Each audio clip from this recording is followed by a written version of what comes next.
Shalom mes amis, nous nous retrouvons dans ce jour merveilleux de Yud Aleph Shvat pour étudier le Dvar Malchut de Béchalar que le rabbi a fait pour le mérite des femmes juives. Il nous explique que le rabbi précédent s'est vraiment investi énormément dans l'éducation des femmes et des jeunes filles juives. C'était quelque chose de vraiment exceptionnel, vraiment une révolution dans le monde juif qu'un Ador s'investisse autant dans l'éducation des jeunes filles et des femmes juives.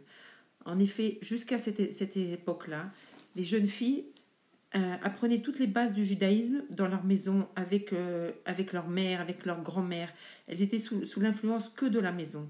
Mais maintenant, dans la génération déjà, dans la génération du Rabbi Rayatz, c'est dans notre génération, il y a des influences extérieures tellement fortes que les jeunes filles ont besoin d'apprendre par elles-mêmes les bases de la Torah et de la Chassidoute pour pouvoir influencer leur monde et pour pouvoir créer une maison juive basée sur les bases de la Torah et de la Chassidoute, et aussi pour influencer leurs enfants et pour influencer tout le monde, puisqu'on sait que les femmes juives ont une qualité beaucoup plus chaleureuse pour pouvoir influencer que les hommes.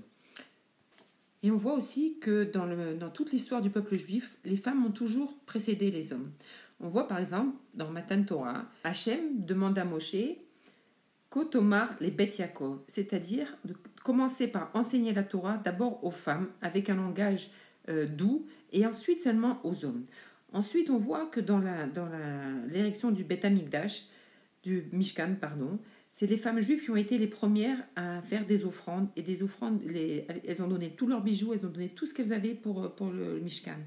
Ensuite, on voit que quand il a fallu travailler pour le Mishkan, elles ont, par exemple, elles ont tissé le tissu sur les chèvres elles-mêmes, parce que c'est différent, la qualité elle est différente quand la laine elle est coupée et qu'on tisse après que quand la laine elle est directement sur la chèvre. Et c'était un travail très très difficile. Elles n'ont pas hésité à faire le maximum pour embellir le Mishkan, pour faire les choses les plus belles. On sait aussi qu'elles n'ont pas participé au veau d'or, et grâce à ça, c'est le mérite qu'elles ont eu pour cela. On a reçu pour ça le Rosh Chodesh, c'est un jour où les femmes sont récompensées et ne doivent pas travailler. Mais la plus grande force des femmes, c'est dans le bitachon, dans la Géoula. On voit en Égypte que c'est écrit que c'est par le mérite des femmes vertueuses que les Bnei Israël sont sortis d'Égypte. Elles avaient foi dans la Géoula. On peut s'imaginer qu'il y avait le décret de Paro qui disait qu'il fallait jeter tous les garçons dans le Nil. Et elles ont quand même continué à avoir des enfants avec le bitachon qu'Hachem allait les sauver. Et c'est écrit aussi que dans le monde futur, la femme, elle sera à la couronne de son mari, c'est-à-dire qu'elle sera au-dessus de son mari. Donc on va essayer de comprendre toutes les forces que nous avons.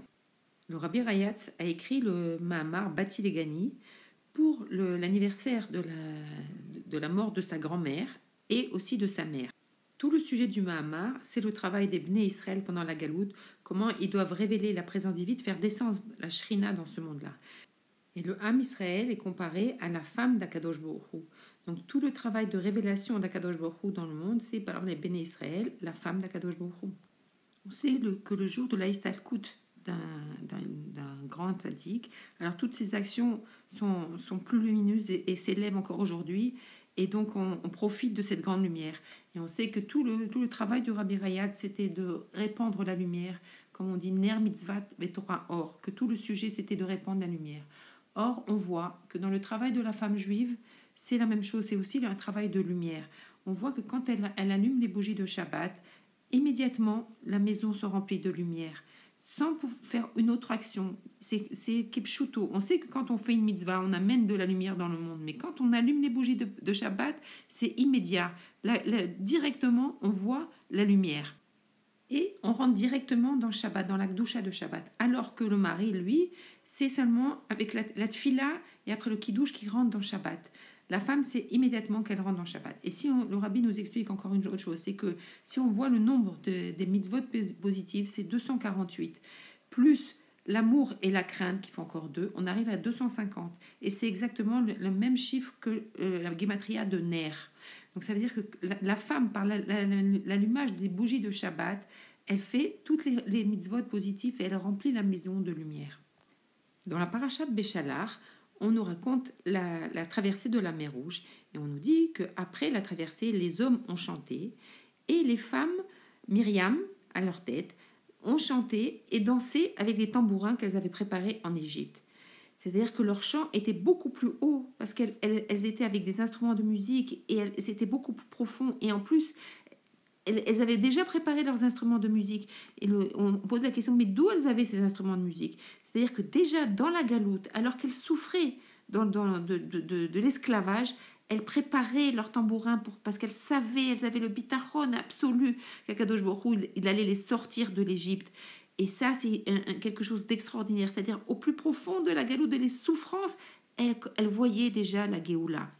Alors, qui a préparé toutes ces femmes? C'est Myriam. Myriam, d'où vient ce nom? Myriam, ça vient de Mérihut.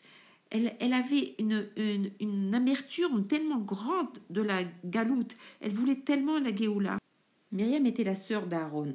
Et quand Paro a décrété qu'il fallait jeter tous les garçons dans le Nil, alors son père, Amram, qui était le chef de la génération, avait décidé de se séparer de sa femme. Et donc, comme le chef de la génération avait agi comme ça, tous les hommes de la génération se sont séparés de leur femme. Et Myriam, qui était une petite fille à l'époque, est venue voir son père et lui a dit « Mais papa, tu es pire que Paro, parce que toi, tu condamnes pas seulement les garçons, tu condamnes aussi les filles. » Et son père lui dit « Tu as raison. » Et donc, il s'est remarié avec Yocheved. Et ils ont eu Moshe. Et tous les hommes de la génération ont fait la même chose.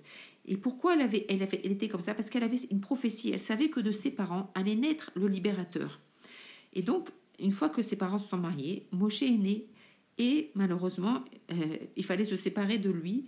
Et donc, ils l'ont mis dans le Nil, dans un panier. On connaît la suite, que la fille de Paro l'a attrapé. Mais au moment où on l'a mis dans le Nil, le père de Myriam lui a donné comme ça une petite claque sur sa figure en lui disant « Mais où est ta prophétie? Voilà ce qui va advenir de notre fils. On le jette dans le Nil. » Mais Myriam, elle a continué à espérer. Elle savait qu'Hachem allait faire des nissim. Et c'est pour ça que c'est elle qui a surveillé le berceau sur le Nil et qui a ensuite conseillé à la fille de Paro d'aller chercher une nourrice chez les Israéliens. Et donc, elle savait que c'était le début de la Géoula.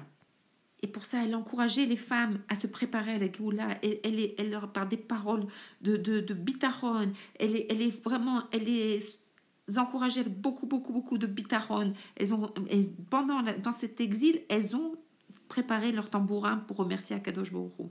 Et ça, c'est dans la paracha. Et on voit dans l'Haftara, on voit que l'Haftara de cette semaine, on nous parle de Dvorah, Dvorah la prophétesse. On voit donc que si on sait, comme le rabbi nous explique toujours, que la Haftara suit la paracha, c'est le même inyan. Donc apparemment, ça devrait être le chant des hommes qui était le plus haut.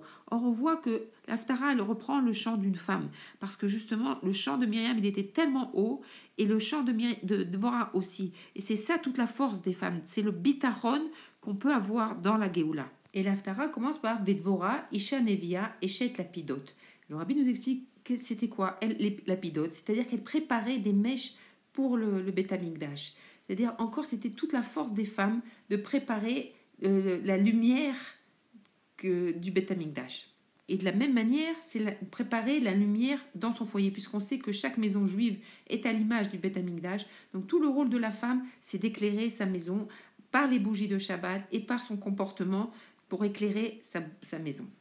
Et on nous dit ensuite Vehi Yoshevet Tachat Tomer, c'est-à-dire qu'elle jugeait, elle se mettait sous un arbre où il n'y avait pas d'ombre. Pourquoi? Pour pas qu'il y ait un problème de s'isoler avec un homme. Et on voit donc encore la grandeur de la femme juive qui respecte toutes les lois de la Tzniout.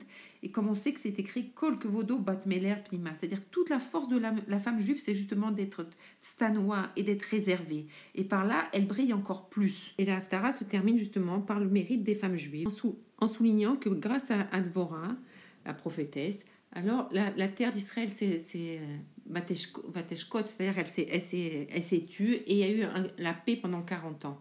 Donc encore une fois, on souligne la force des femmes juives d'apporter leur lumière et leur douceur dans le monde et par leur tzniut et par l'accomplissement des mitzvot, alors on amènera la Géoula Bezrat Hashem.